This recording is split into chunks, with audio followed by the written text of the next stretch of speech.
I started Brother Jack Woodworking around the time my kids started to come into the picture.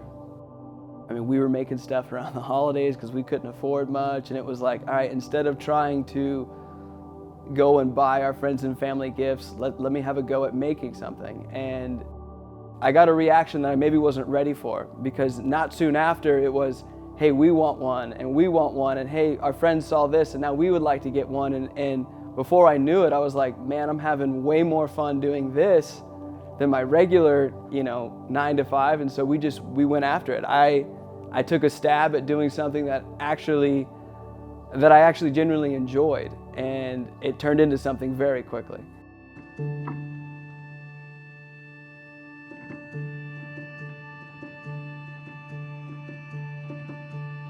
And then really it kind of got a lot more serious when the kids came along. When Everest became a brother, it made it that much more important to instill the things in him that I knew I wanted him to someday become. I grew up around sawdust. I would say some of my earliest memories of my dad were him and I on a job site. He's been a contractor for over 40 plus years, and his work ethic, the things that he instilled to me, I hold in high regard.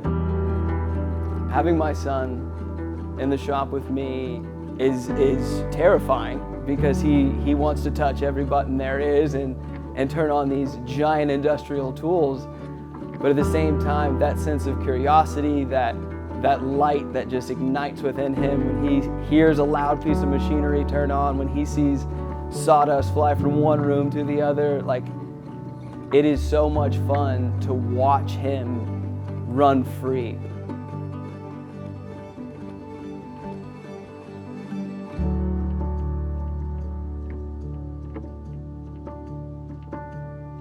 When I can wander out into a lumber yard and I can see almost a diamond in the rough, see this piece of wood that's hidden, that's full of bark, that's just full of rough sawn, rough cut, wood fibers everywhere.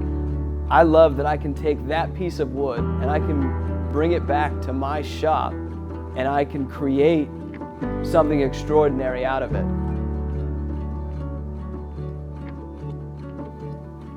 When we take on a custom project, not any one thing is ever made the same. Not anything produced out of my shop is ever produced like that again. It's completely unique and custom. You won't find them in a catalog, you won't find them in a store. They're things that have significant meaning to who we build it for. We build things that are meant to last from generation to generation. All the memories created around this one focal point, this one custom piece, can then be passed to the next. The ability to work with my hands every day, the ability to do something that I love and am passionate about, was something that I knew that I wanted to pass on to my son. Each new project that we take on, it turns a page in our story and helps shape a legacy being formed for somebody else. It's a privilege and it's an honor to be a part of someone else's story and to make something for them that brings them happiness, that brings them joy, that I know memories will be created around. And I hope that my children can see that though we might be playing a small part in that, it really is a big part of their story.